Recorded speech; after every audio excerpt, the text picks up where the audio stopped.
بسم الله الرحمن الرحيم. وبالسند المتصل منا إلى الإمام الهمام الحافظ الحجة أمير المؤمنين في الحديث محمد بن إسماعيل بن إبراهيم بن المغيرة بن بردزبة الجعفي البخاري رحمهم الله تعالى عليه. نفعنا الله بعلوم وفيوزه آمين يا رب العالمين. حدثنا يحيى بن بكير قال أخبرنا الليث عن عقيل عن ابن شهاب عن عروة بن زبير عن عائشة أم المؤمنين رضي الله عنها أنها قالت: أول ما بدأ به رسول الله صلى الله عليه وسلم من الوحي الرؤيا الصالحة في النوم، فكان لا يرى رؤيا إلا جاءت مثل فلق الصبح، ثم حبب إليه الخلاء وكان يخلو بغار حراء فيتحنث فيه، وهو تعبد الليالي ذوات العدد قبل أن ينزع إلى أهله ويتزود إلى ذلك، ثم يرجع إلى خديجة رضي الله عنها فتزود لمثلها حتى جاءه الحق وهو في غار حراء، فجاءه الملك فقال: اقرأ. فقال: فقلت: ما أنا بقارئ. قال: فأخذني فغطني حتى بلغ منا الجهد، ثم أرسلني فقال: اقرأ. فقلت: ما أنا بقارئ. فأخذني فغطني الثانية حتى بلغ مني الجهد، ثم أرسلني فقال: اقرأ. فقلت: ما أنا بقارئ. قال: فأخذني فغطني الثالثة ثم أرسلني فقال: اقرأ باسم ربك الذي خلق، خلق الإنسان من علق، اقرأ وربك الأكرم. فرجع بها رسول الله صلى الله عليه وسلم يرجف فؤاده، فدخل على خديجة بنت خويلد رضي الله عنها فقال: زملوني زملوني، فزملوه حتى ذهب عنه الروع، فقال لخديجة رضي الله عنها وأخبرها الخبر: لقد خشيت على نفسي. فقالت خديجة رضي الله عنها: كلا والله ما يخزيك الله أبدا، إنك لتصل الرحيم وتحمل الكلة وتكسب المعدومة وتقري الضيف وتعين على نوائب الحق. فانطلقت به خديجة رضي الله عنها حتى أتت به ورقة بن نوفل ابن حتى أتت به ورقة بن نوفل بن أسد بن عبد العزى ابن عم خديجة رضي الله عنها، وكان امرأ تنصر في الجاهلية، وكان يكتب الكتاب العبرانية، فيكتب من الإنجيل بالعبرانية ما شاء الله أن يكتب، وكان شيخا كبيرا قد عمي. فقالت له خديجة رضي الله عنه: يا ابن عمي اسمع ابن أخيك. فقال له ورقة: يا ابن أخي ماذا ترى؟ اسمع من ابن أخيك. اسمع من ابن أخيك. فقال له ورقة: يا ابن أخي ماذا ترى؟ فأخبره رسول الله صلى الله عليه وسلم خبر ما رأى. فقال له ورقة: هذا الناموس الذي نزل الله على موسى، يا ليتني فيها جزعا، يا ليتني أكون حيا إذ يخرجك قومك. فقال رسول الله صلى الله عليه وسلم: أو مخرجيهم؟ قال: نعم، لم يأتي رجل قط بمثل ما جئت به إلا عوديا، وإن يدركني يومك أنصرك نصرا مؤزرا.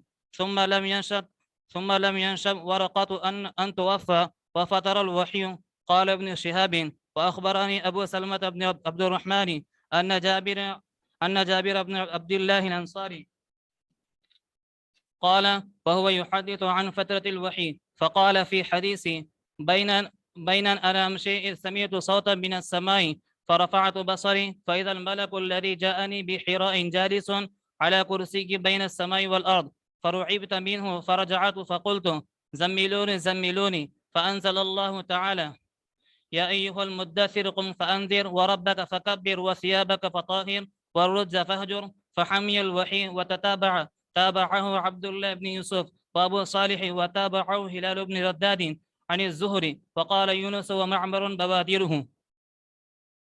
بسم الله الرحمن الرحيم. الحمد لله رب العالمين والصلاة والسلام على سيد الأنبياء والمرسلين محمد وآله وأصحابه أجمعين، أما بعد. ثم حبب إليه الخلا،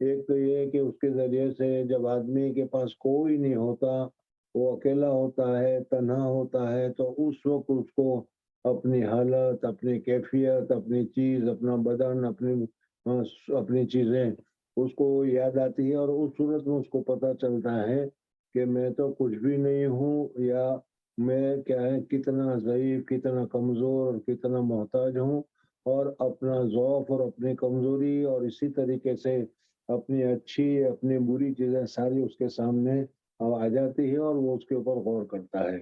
دوسرا فائدہ یہ ہے کہ کوئی دوسرا نہیں ہوتا تو آدمی کیا ہے، گناہوں سے بچ جاتا ہے، اور کیا ہے، اللہ تبارک و تعالیٰ کی طرف توجہ کرنے میں، اللہ تبارک و تعالیٰ کی دھیان کرنے میں سہولت اور آسانی ہوتی ہے۔ اور حضور اکرم صلی اللہ علیہ وسلم کو بھی اللہ جل جلالہ و منہ النبوت سے سرفراز کر والے تھے، اس وجہ سے حضور اکرم صلی اللہ علیہ وسلم کے قلب مبارک کا انقطاع دنیا اور دنیا والوں سے کرانا چاہتے تھے، اس وجہ سے حضور اکرم صلی اللہ علیہ وسلم کو تنہائی کی طرف رغبت پیدا فرمائی۔ اور یہیں سے سمجھ میں آ گیا ہوگا آپ لوگوں کو کہ صوفیہ کے یہاں جو چلہ کشی کی جاتی ہے، اور صوفیہ کے یہاں جو تنہائی اختیار کروائی جاتی ہے، تمام علائق سے اس کو ہٹایا جاتا ہے، روکا جاتا ہے، تاکہ اللہ تبارک و تعالیٰ کے ساتھ اس کو ایک نسبت اور تعلق پیدا ہو جائے، خلوت کی دی جائے، وہ یہیں سے اس کا ثبوت ہے، اور اس چیز کے ذریعے سے اس کا کیا ہے، ثبوت ہوتا ہے۔ بہرحال حضور اکرم صلی اللہ علیہ وسلم کو خلوت نشینی اور خلوت کو حضور اکرم صلی اللہ علیہ وسلم کو دل میں ڈالا گیا، اور اب حضور اکرم صلی اللہ علیہ وسلم دنیا اور دنیا کے تمام علائق سے، انسانوں سے وغیرہ سے ہٹ کر تنہائی اختیار کرتے تھے، اور خلوت نشینی کو حضور اکرم صلی اللہ علیہ وسلم پسند فرماتے تھے۔ چنانچہ حضور اکرم صلی اللہ علیہ وسلم نے اس خلوت کے لیے غار ہیرا کو پسند کیا۔ غار ہیرا مکہ مکرمہ میں، مکہ سے بہت ہی کیا ہے، دور بھی نہیں اور زیادہ قریب بھی نہیں، ایک پہاڑ ہے، اس پہاڑ کے اوپر ایک غار ہے، اس غار میں حضور اکرم صلی اللہ علیہ وسلم جا کر خلوت اختیار کیا کرتے تھے، اور حضور اکرم صلی اللہ علیہ وسلم خلوت نشینی کو اس جگہ پر کیا کرتے تھے۔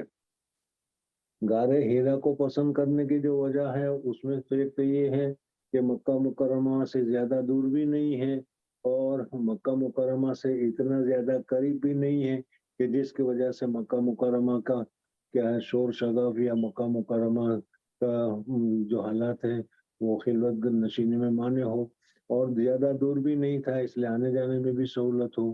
پھر تو دوسرا فائدہ یہ تھا کہ حضور اکرم صلی اللہ علیہ وسلم جس غار میں خلوت نشینی اختیار کیا کرتے تھے، اس غار میں بیٹھ کر اگر سامنے دیکھیں تو وہاں سے سیدھا کعبہ شریف نظر آتا ہے۔ ایک مرتبہ شروع میں جبل نور پر ایک مرتبہ چڑھنے کا موقع ہوا تھا، 2-2.5 گھنٹے لگے تھے، اور اس غار کو دیکھا تھا، اور اس غار میں جا کر بھی دیکھا تھا، تو واقعی میں وہاں سے سیدھا کعبہ شریف نظر آتا ہے۔ تو حضور اکرم صلی اللہ علیہ وسلم وہاں بیٹھ کر تخلیہ ان کا غور و فکر کیا کرتے تھے، حضور اکرم صلی اللہ علیہ وسلم وہاں بیٹھ کر عبادت میں مصروف ہوا کرتے تھے۔